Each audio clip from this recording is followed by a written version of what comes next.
Hey guys, thank you for the comment. Let me respond to the question. Let me go through this, right? It says disagree. Expecting your yes men robots, many times the issues arise that require problem solving skills and quick actions to accomplish the task, goal, and should be encouraged to utilize these skills. A couple of things I want to make sure I point out here. And again, this is for everybody. As a manager, new or existing, you took over a team, or even now, did you train them on how to problem solve? And what is the next step on taking action and how to record that and then track it for a period of time? Because remember, you're the manager. If you didn't teach them, it goes back to employee truth number 4. The employee will take the path of least resistance. It's not that they don't want to do a good job. You, as the manager, didn't set this up, didn't train them, and do this. So they're just making the best decision possible. It might be that it might not be the right decision. Might not be the expectations that you had.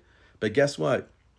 If you're letting them do that without you properly training them on the fundamentals of what problem solving is and what are the options within their industry, what they're doing, you're not telling them what to do. You're just teaching them fundamental problem solving skills and what are the options in within what they're doing. And the reason you're doing this is to create consistency. Because your employees, guess what? They're going to leave. A new one comes in, you're only going to assume that they know how to problem solve because one of the cultural norms is they know what they're doing. They know what they're doing because they're a professional. But it is still your responsibility just to validate, to say, hey, let's go through just the techniques of problem solving. These are just fundamental things, concept, then you can apply them to the work that you have. And the other thing also is that, are you tracking this? When they encounter a problem and they take an appropriate action, where are they documenting this so you can follow up to make sure that that was closed loop? Because guess what? If you're not validating or checking on their quality or the work that they're doing, what are you doing as a manager, right? One, if you didn't train them, then I don't know what else to tell you. But if you're a manager, it is still your responsibility to train them up front on just the concept of it. They apply it in their own industry, then tracking it so you can know what the issues are. So you can say, hey guys, we've got this issue within everybody, this problem. I'm glad you guys fixed it in the field.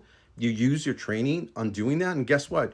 We're going to bring someone in and train everybody to do this consistently and level up our training on these problem solvings on this specific problem when it happens. That is the proper way to do that.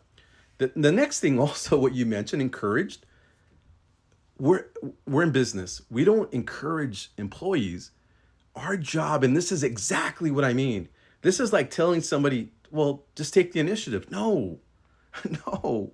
You want compliance. As a manager, the bare minimum of what you expect is compliance, meaning that if you have to encourage employees, I just want to hear the conversation that you're doing, encouraging.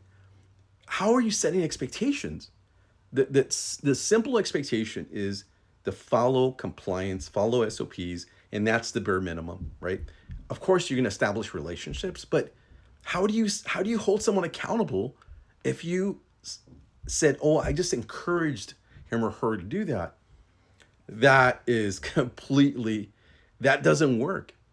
So this whole thing that you're saying about what I'm saying, there's a lot more to what you're saying that doesn't work.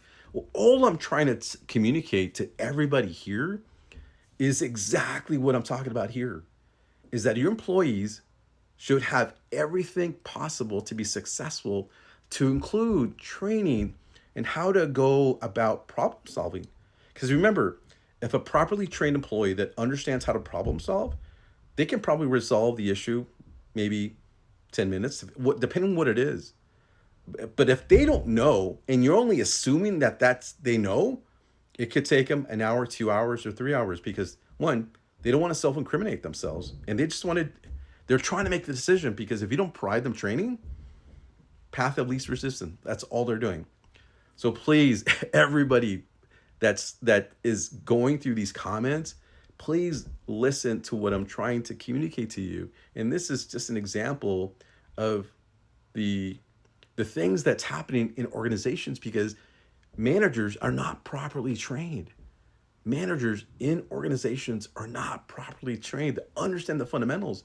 And what I mean is that the fundamentals, the question then becomes, okay, do you know the fundamentals of management? Because this right here doesn't tell me that you do, unfortunately. So again, if you have any questions about what I'm trying to teach you, please put them in the comments.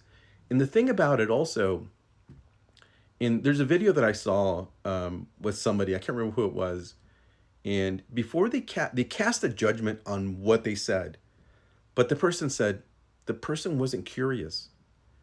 The person cast judgment on what I said instead of being curious. If the person was curious and asked questions, the person would have found out where I stood with this and what I was trying to say, and he or she would have known, or the conversation was a he would have known that what he said was incorrect. So again, be curious.